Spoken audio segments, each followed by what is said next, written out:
Good evening, ladies and gentlemen, and welcome to our quarter-century episode of the Rip Roaring Reds podcast.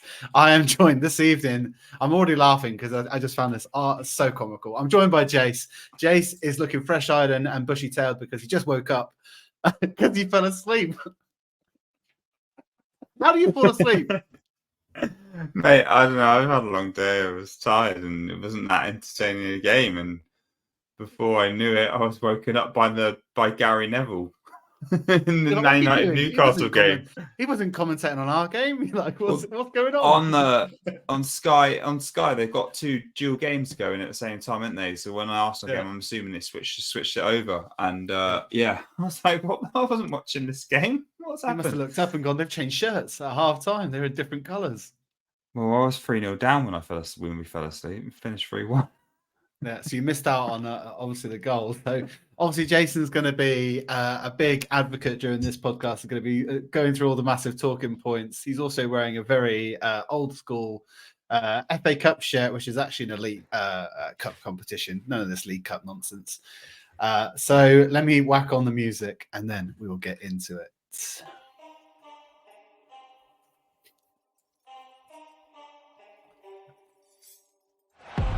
Saka.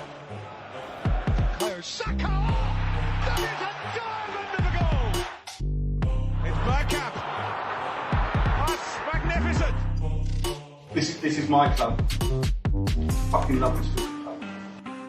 Henri! What a goal! Gabriel Martinelli! He's scoring for Arsenal!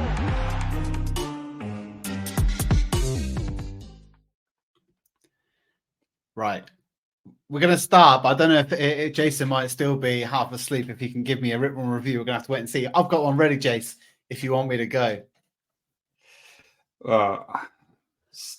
What a shite performance. To be honest, what else? It was.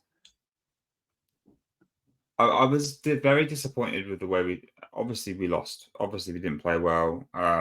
So much that I fell asleep. So it wasn't a great game. But I expected more than that. Our B team's not good enough. That's my rip roaring view. Our B team is not good enough. We continuously rely on the same players to come on. Trossard is a perfect example, right? He just doesn't turn up when he starts. We if we don't have, Declan played okay in the second half, but again, when we play Jorginho, like there's levels, and our B team just, we can't go and beat West Ham with our B team, considering the amount of money we spent on players, the caliber of players that our fellow rivals have, like City and Liverpool. That was the most disappointing thing to me personally tonight. Like, it wasn't that we lost; it was that our second string side is not good enough. Yeah, I saw a tweet before the game that said our second string team is top 10 in the Premier League. What do you think? This is before the game, by the way, obviously. No, I don't think so.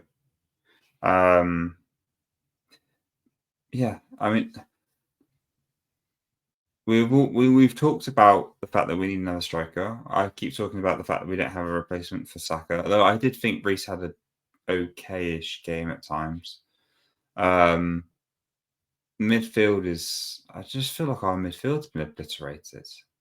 That's not being negative, but it's like with no Partey, Rice, like to keep playing Jorginho in the midfield, and the fact that Havertz and Fabio Vieira are part bit players, and what I mean by that is that they don't always start and they don't always turn it on.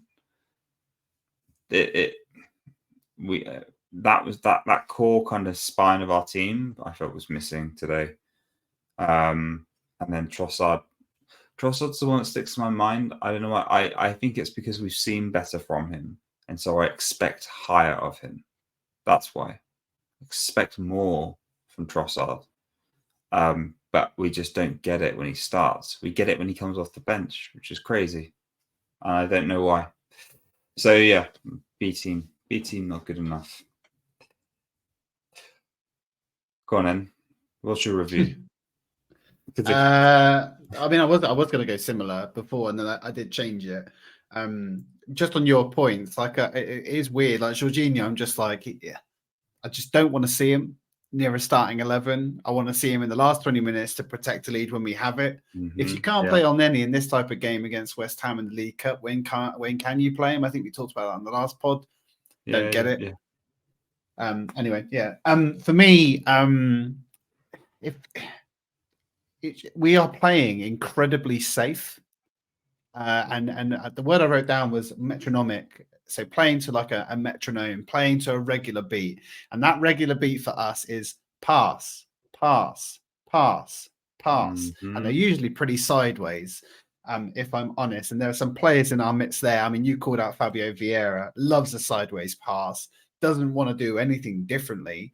I'd seen a tweet or elsewhere that had kind of mentioned that maybe we are so drilled into the way that we play that playing anywhere out of that zone is deemed as bad. It's a detriment to the way that the team set up and the team play. I don't know whether or not that's coached or whether or not it's the players are feeling a lack of psychological safety when it comes to their playing and not playing outside of their comfort zone. But it was super, super safe. It lacked any form of creativity. It was really lethargic. I actually thought that we started pretty well. And then I don't know, after 20 minutes, it kind of just seemed to taper off massively. And maybe it was the goal that killed it and it just our heads dropped massively. But for me, like I just say, it was incredibly safe setup, incredibly safe team. And just really, yeah, metronomic is the word I put. And I just don't want to, it was just run of the mill stuff. I just don't want to see it. It was. I don't disagree with your point. In fact, we've had this conversation before. I find it frustrating that we don't try different things. But you're right. We are drilled in a certain way. And that's something that I think Arteta has drilled into the players. And as a result, when things aren't going our way, we're very predictable. Very predictable. Like, I think Ben White's goal means nothing in the first half. Like, I didn't think we played. I thought we tried to get back in it, to be honest, after he scored that own goal. The problem is we couldn't really create any chances. We had lots of like, I wouldn't call it attacks, but we controlled the game in the first half. I think we had 80% of the possession within like the first 35 minutes. It was ridiculous amount of possession away from home, considering the quality of team we put out as well, and we couldn't. The problem is we can't convert, and that's because I think you're right. We're drilled in a certain way. We're drilled to score goals in a certain way. How many times have you seen an Arsenal player take a shot from outside the box, except for Eddie? It's very rare. We always got used to get in the olden days. We used to get told we walk it into the goal, right? And it feels. That's what I feel. I feel like we've gone back to that. We always get to the byline. Like there are three ways in which we can score. We get to the byline with Martinelli and we cut back. We give it to Saka and he will cut in and whip it with his right foot.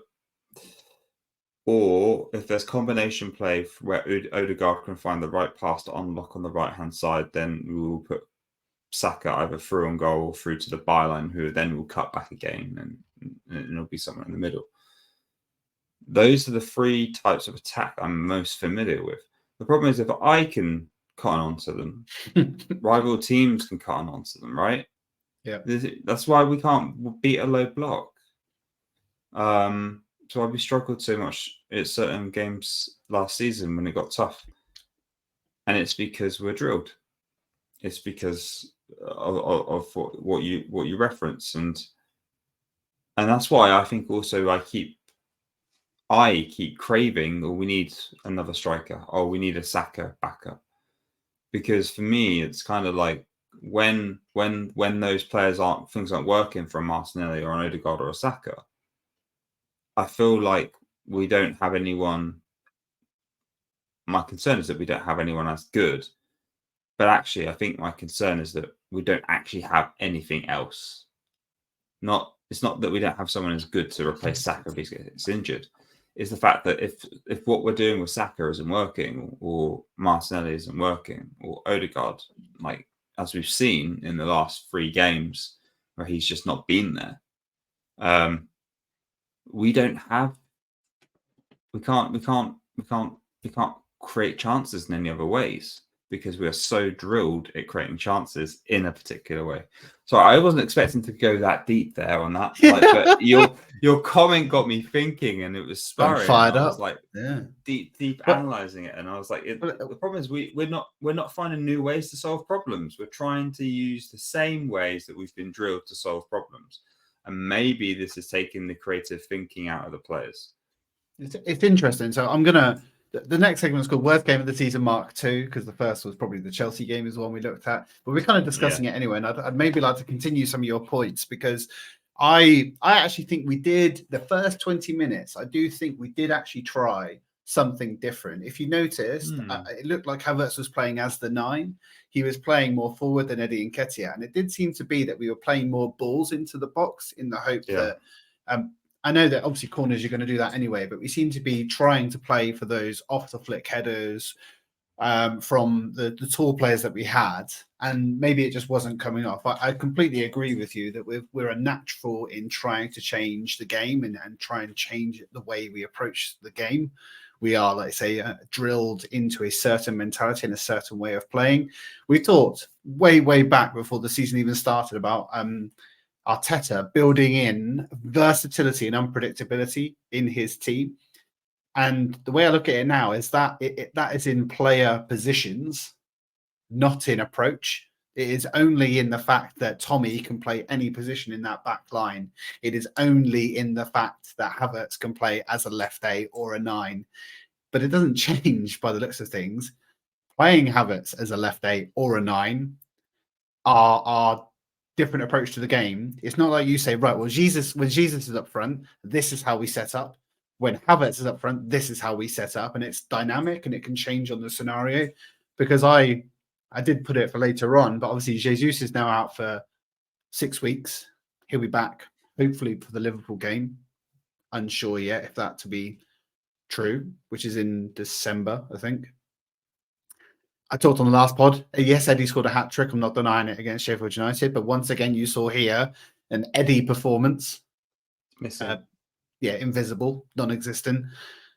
There is no way that we can continue thinking that we would take the league with that type of performance. The only thing I would say, and I don't think this game is as bad as maybe I'm making it out to be. When we left the Lons game, me and you kind of said, how do you feel? And tell me again how you, because I think you feel the same now. What, I think I don't care. Yeah. I wasn't invested in it. Like, were you invested in this? Do you care about this? No. Like, there are certain. So do you think? And so hold on. When you say you don't care. Do you think the players do? Well, did the players care? Do you really think they were really up for it? Do you think they ultimately, this is something that for us is a non? I don't know. Arteta did make a point in the press conference, I think, that this is a trophy and these players haven't won trophies, and so having something in the cabinet is better than not. Yeah. But so for us as fans, it's different, right? That we know what we want: Champions League and the Premier League, and we've won handfuls of FA Cups, and so there's an expectation from us. If that's a Premier League game, I'm shouting it would tell you a lot more. But it's a Wednesday night away at West Ham for a game. It doesn't really mean anything in regards to what I want out of the season. People may criticize me for saying that, but it's truth. I just wasn't. I didn't have the same motivation in me. Maybe I'm just genuinely tired as well. But but it's a good question. How do the players feel about it? Are they the same? Now,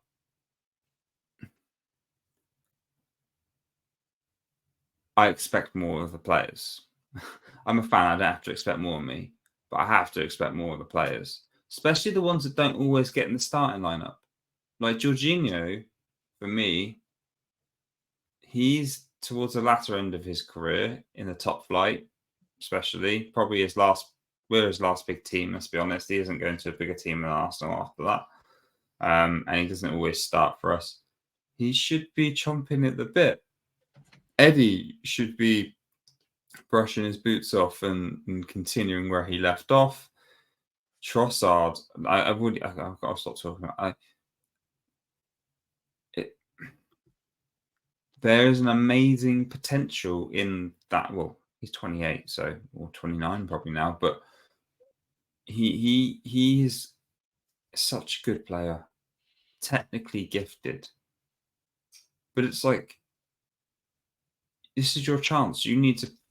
Surely you want to play in the first team every game, starting every game. So why are you not taking your chance? Ramsdale, this was his chance. I do not think he had a good performance. Do you know what? Actually, the only player that I have felt has been solid is Kivior. I was going to say the same thing. Like, he's the only player where I'm like, I don't mind you getting into the starting 11. Yeah, I don't mind. No, I don't. Because even though we lost 3-1, he's solid. None of the goals stand out as being majorly his fault. I think he's every game he has played, even when he's come in and played left back or played centre back, he's been really good. But yeah, the other players that don't usually start, I'm just really disappointed in, because I feel like they weren't up for it. And I feel like forget the League Cup. It's not about the League Cup. It's about, do you want to be a starting player in this Arsenal team? That's what it is. Mm-hmm. Because the League Cup is the tournament where you're going to get the chance to prove that you deserve that. And I don't think any of them do after their performance. Yeah, I think I totally agree with you on that point. This is the opportunity for you to put yourself either in the shop window if you're looking for a move, or put yourself in the boss's mind, so you can be knocking on the gaffer's door the next day and going, look how I performed yesterday, put me in against Newcastle. And like you say, none of them are really going to get stood up and counted with regards to any of that. There's no one there that is left in any kind of glory that is really going to put Arteta in a quandary about who he's going to start. I think that the 11 will pick itself based on that. I know you've gone hard on Tross. I actually wrote down, I think the four that stood out to me was Trossard, Zinni, Jorginho, and Vieira. And I would say, Jorginho got pickpocketed again, like twice, or at least two or three times. And that's how it resulted in goals in other games. It just really frustrates me that you cannot be lackadaisical in that position, particularly against the West Ham opposition that did press us quite well, I think, today. Although they did have a low block, when they were out of possession, they did press us quite well. And Jorginho just hates being pressed.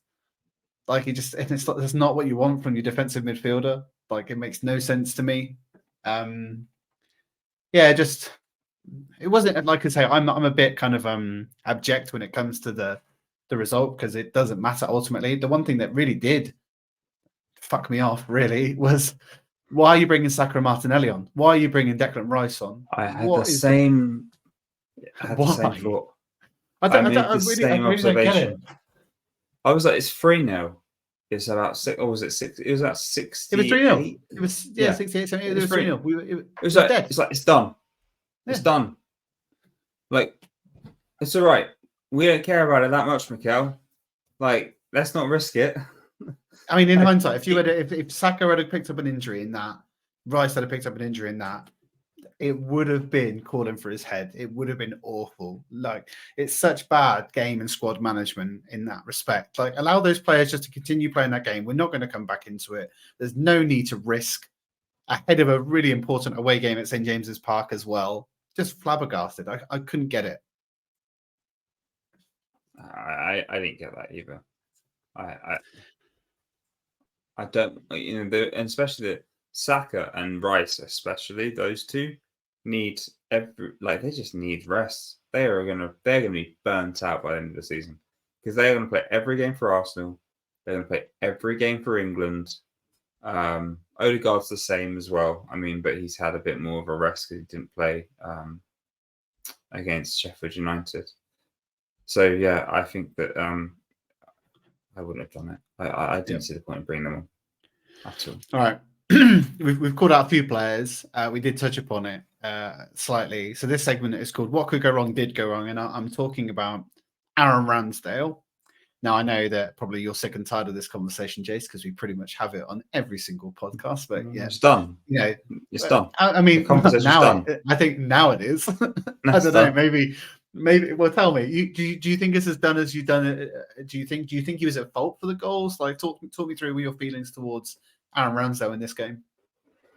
Ben White, nothing he could really do. I don't think he was being pulled away. I don't think it was a foul though either. If I'm honest, I think it was. Do you think if VAR would have checked it, it would have given the goal? Because VAR wasn't existing in this game, right? It doesn't come into play till the semis. Yeah, I can't answer that. The reason is because I don't really trust or understand VAR well enough because of how indecisive and inconsistent it is to really know whether they would have reviewed that properly or not. But the first goal went blamed for. The other two, yeah, and especially like the third one. I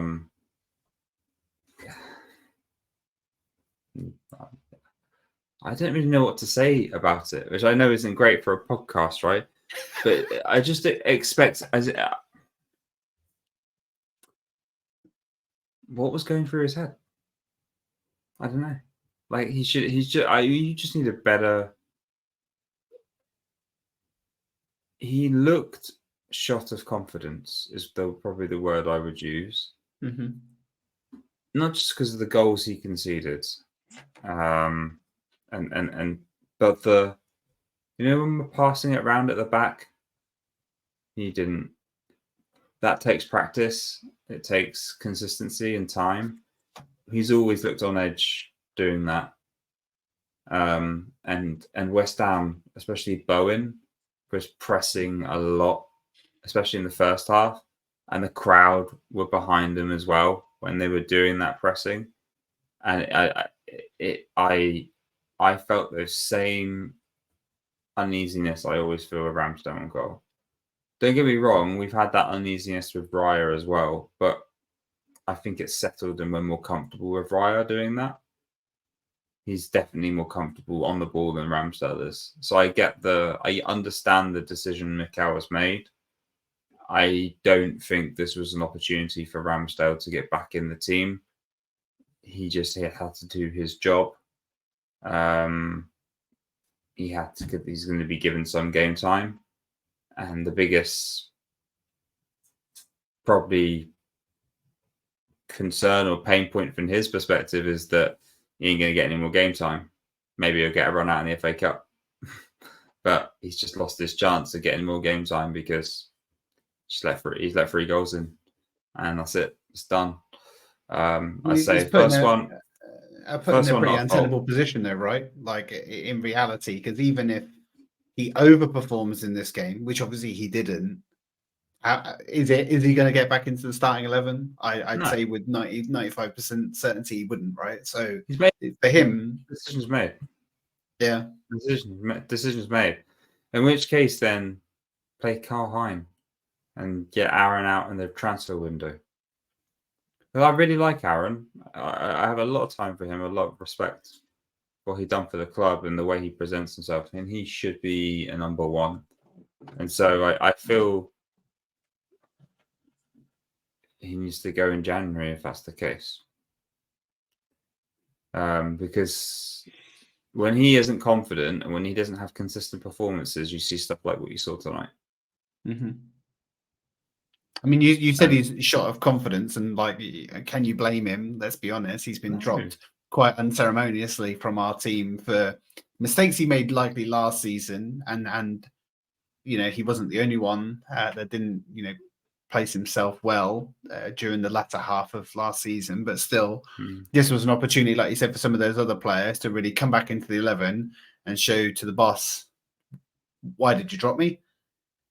Granted, like I say, it's an own goal, it's a deflection. I wouldn't necessarily say he's at fault for maybe any of them. I definitely think he probably could have done better with the second and third goals, obviously. I think he could have done better. I don't know. Like the instant reaction was like, I don't know. The third, I was like, could have done better.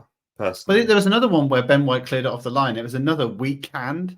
It really Yeah, does seem. Well, we've seen it before. Statistically, his shot stopping is really poor, and it really did show in this. It's like he hits it, and it looks like a save, but then somehow the power really still carries on vulnerable and area. still take. Yeah, it seems crazy. It was within like the first minute of the second half, wasn't it?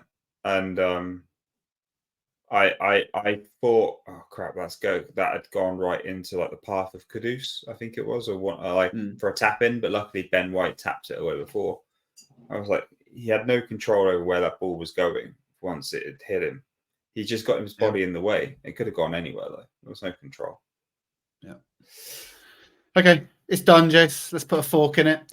Are we bad or are they good? Is my next segment. I rehashed your "Are we good? Are they bad?" when it came to Sheffield United versus Arsenal from the past weekend.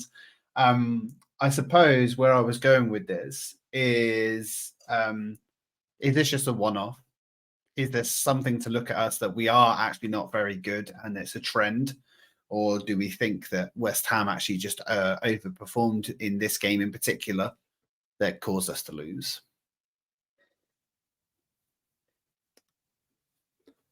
What do you think? Ooh, what do I think? I think Put many that things. back on you. Yeah, all right. I would say that, like I said, I think West Ham pressed really, really well in this game. I do think that particularly some people of their players had a particularly good game. Bowen, like you say, was pressing from the front really, really well. Like Kudus had a great game. His touch for that second goal was incredible touch. Like Zinni was lost, absolutely lost. The ball went over his head. He had no idea. He got span. Like, we're not sat here saying that Zinchenko is the best left back in the league, but I just expect him to do some of the defending basics. Otherwise, what are you doing? Like, you're not a 6 or an 8. So stop pretending like you are. And yes, we enjoy all the things he offers there, but it wasn't, it was not good. So I do think West Ham played well. Even is it Matropanos? I can't remember how to pronounce his name. Who obviously used to play for us and didn't even hardly play any games for us.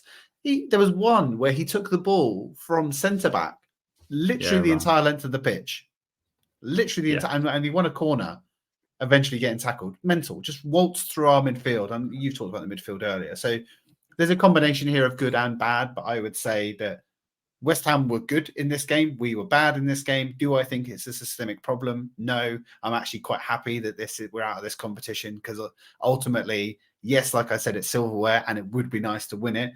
But if I got a choice of what you're going to win, I ain't choosing this. And even if it's a choice of winning a cup competition, it still isn't this. And even if it's an English club competition, it's still not this. So it's like, I really don't care. This is like the lower rungs of the things that I care about. And ultimately, if we're getting into crunch time later on in the rest of this season, then I don't care. Like, the interesting thing about this, if we had have made it through, I think this game would have been 2 days before our trip to Anfield. So read of that what you will. Well, it's rest. Our players need rest. We're now going to get some rest midweek, which is great. I was intrigued to hear your perspective first, because I don't know the answer to your. I am so indecisive with the answer to your question, but let me tell you why. Let me explain why I'm kind of not answering it. I don't know who we are as a side this season. I don't. We have some we've talked about the craving that we have for the last season's kind of performances, and then the fact that this year we're more clinical. And as a result, I never know what Arsenal side's going to turn up. Ever. Every game, I do not know what Arsenal side is going to turn up. And like going away to Newcastle was always worried about that particular game. It's a hard game for us, it always is. We don't like the atmosphere, we don't like the ground. And now I'm like, after seeing that West Ham performance, like going after seeing Sheffield United, like 5-0, great, okay, maybe our tails are up. Then seeing that West Ham performance, I'm like, oh my God, we're going away to Newcastle and we are going to get battered. Because they're 3-0 up at United at the moment as well. I don't know if that's still ongoing. Don't know what the score is. But just, yeah, I don't know what Arsenal team's going to turn up. So are we bad? Don't know the answer. I don't think, for the moment, I don't think we're as good as we were last year. But I'm looking for the same kind of side that started that amazing start to the season last year. And we're not that side. We've transitioned. I don't know if we've transformed into something better or not. I can't quite tell. But we've definitely transitioned into something different. And so I can't answer that. Well, West Ham good? Yeah, probably. I think they've been quite poor this season, and overall, they turn up. I think there was. This is There the was an Declan edge. Rice testimonial that they needed I was to say. There was an edge to this game, and I feel like it because of Declan, it was always going to be an edge to this game. If that is the only time that there's an edge to this game, and they got it out their system in this one game, and we go there in the league and we smash them, don't care. Don't care. But That's a really good point. yeah, if we just need to let them get out of the system, let them do it in the League Cup, let them boo him when he touches the ball, but then applaud him when he warms up. What is that? What is that? I don't Tell know. me, because I just don't like. If it was, I get it. It's painful when you see, Robin van Persie. I still remember to this day where I was when the news broke he was going to Man United. But at the time, he was not a player that had won what is ultimately in to make the comparison, West Ham's biggest ever trophy. And he was their captain. He was there for many, many years, and he's just gone on to bigger and better things. Like when Van Persie left us, it felt like he was going to a direct rival when he'd had a good season for us. And so, like, I get that it's painful. Declan didn't come out and say the little boy inside me wants to play for Arsenal, did he? No, exactly. So, but like, it just I don't get it. It's so like 2-bit. It's so tin pot. Like, honestly, clap him and wish him well. He bought you probably the best success you'll ever have, and he's gone on to bigger and better things. So make your peace of it and move on. Yeah, I don't get it. I was gonna just reference one point that you made because I thought it was really, really good. And I wanted to use a word that I think actually resonates with me about it. I think we've lost a bit of our identity. I've seen a bit of discourse recently about the crowd and about the atmosphere and the connection to the club. And I think a lot of that is to do with identity. Last year we had an identity. A lot of people, we used to have Wenger ball, then we had Arteta ball, right? And like you say, we used to set up in a certain way. We knew what to expect. We knew our football. And the comparison I'm currently making, there's a thing in business. It's called when you set up new kind of performance teams, storming, norming, performing. Like, when they start, they're storming, they're bringing ideas together. Then they start to norm, and they bedding the normalities and the functions of things that they do, and then they perform. They're really, really good. I still kind of feel that during that storming phase that we had maybe last season and seasons before, and now we're moving into like normality. This is kind of like that mature, that safe, that professional kind of approach to a game that's maybe not as exciting. And that's maybe some of the identity that we've lost, because it's certainly not as emotionally engaging, I think, as last year, for sure. So you're saying that we're going to start performing next season, and this season's just going to be Champions League I think, spot? yeah. I mean, I know that both of us predicted us to win the league.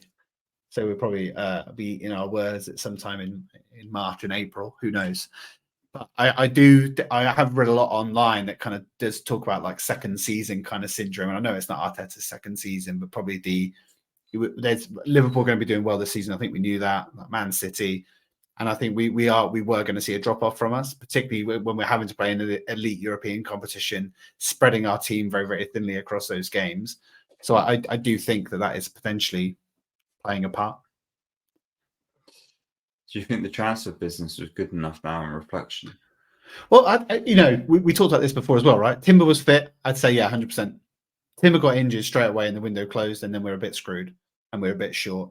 And then you look at, we're going to talk, I'll move on to the parking lot because this is one of the things I was going to mention. Thomas Partey's out for 6 weeks, and we talked about in the previous pod about him. Like, hindsight's great when you have it. If Partey was fit and playing, would you be saying this? Probably not. But yeah, like you say, our midfield, the drop-off is incredible. The drop-off is incredible. Declan Rice to Jorginho or El Neni is incredible. The delta there is huge. The drop-off now, so Jesus is out for 6 weeks. We've got to play Eddie Nketiah. That drop-off is pretty big on its own. Now, if you have to drop out Eddie Nketiah for somebody else, what do? It's Havertz, I'm guessing. That drop-off is also pretty stark. It's huge to our business. Like you say, January cannot come soon enough because we do have to do something in the striker, in the right wing, and even potentially, depending on what happens with Thomas Partey, because I'd imagine we'd be trying to shift him in January.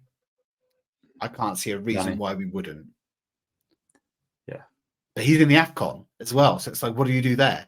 And it beggars belief. Imagine this, right? He goes to AFCON, he plays all of the games for Ghana, comes back injured. Not having it. What is that about? He keeps going away to Ghana, playing 2 60-minute games, and then comes back completely cronked. Arteta needs to learn these dark arts that other managers are doing, where the players have, they got a little niggle. They can't come. They got to stay here and work at Colney. We've got to get that down. Did it with Saka, didn't they, with England? Yeah, and then Saka, they obviously believe him. Saka still had to go to get England to tell him what to do, but like he came back obviously eventually. It just seems mad to me. Like we're in this battle, we're in this fight for the long haul this season. We're going to need everything that we can get. We can't be having stuff like that because it really is going to affect us. If Declan Rice picks up an injury now, it's you look at Man City, they lost 3 games, right? Wolves, us, someone else in a cup. Well, the 3 games that Rodri was injured, was suspended for. He comes back and they start all guns blazing again. Because he is the linchpin to everything the Man City do, and Declan Rice is our linchpin. If we lose him, we are screwed. Here's my view now. Now I can see the season settled in, bedded in, 10 games plus in to the league, and 15 or so, 16 or so games in total. Squad's not good enough to win the league. Squads we might be able to do a run in the Champions League, like we did in that 2006 season when we got to the final. Champions League is all. That's why I think we got more chance of the Champions League. It's always up for grabs, and we can turn it on. Maybe we can turn it on a little bit like we did last year. I kind of want to see that. I want to see Arteta ball back in the Champions League because I think we have a really good chance, and especially against like a Real Madrid in a one-off game, we turn Arteta ball on. I think we can outplay them. But I don't think in the league we have a good enough squad to do a distance. We have a good enough squad for Champions League, but we don't have a good enough squad for the league title. So I kind of maintain my Champions League ambition. I mean, maybe it may be a bigger point, and not to go into it now, but I would say there's not many teams out there that have a great amount of depth. And if you look at some of the teams that have won the league in previous seasons, a lot of it has been down to keeping a very fit starting 11. Leicester was probably key to that one when they won it. Liverpool also was very, very similar. Like if you keep, your Van Dijk, if you're keeping your Salah's fit, then you're ultimately going to go far. And that's kind of the telltale, because already this season, like I say, we're only 10 to 16 games in. We've already lost Saka for a bit. We've already lost Jesus for a bit. We actually lost. Did we lose Declan for a game? Maybe a game or two. I can't remember. He was definitely not fit for one of them. Like I say, last season killed us because of Saliba. Saliba got injured. That was it. season over. And so I kind of look at it that way. It's like, if we can keep the depth, I agree with you, the depth isn't good enough. It's enough to get us over the line if we need it to in last minute games and we're winning and we're protecting. It's not enough if you're starting against Man City with Jorginho as your pivot. They saw the same when they played Kovacic and Bernardo Silva in their middle. It's not it. So, yeah, I mean, let's see, because if you can keep them fit, but I do get the sense there's a lot of soft tissue muscle kind of injuries that are happening, a lot of ACLs happening across leagues and in the women's game as well, that it's just a fear of mine that, you know, one of those to any of those key players and we can kind of put to rest any ideologies that we're going to make it. Yeah, nothing more to add to that. It's my biggest nightmare. Well, I think Jason's already had a bit of a sleep and a bit of a nightmare, so I'm going to let him get back to it. And I'm going to say that if you're watching us on YouTube, please do give us a like, a subscribe. Please do add any comments if you've got any. Would really appreciate any questions. We will answer them on the pod if we get any. Jace, Spotify, Apple Podcasts, their podcast provider of choice. What do we expect over there? If you could give us a 5-star review on your podcast provider of choice and leave a review. Lovely stuff. Other than that, I might be speaking to you on my lonesome this weekend because Jace is away at a lovely wedding, unless we wait till Sunday, maybe. You might be able to do Sunday. All right. Sunday. Well, let's wait If and not, see what happens. go early. But we'll be coming back to you after. Hopefully, we smash Newcastle at St James's Park. Score prediction. Oh man, I'd take a draw. I'm going to go 1-1.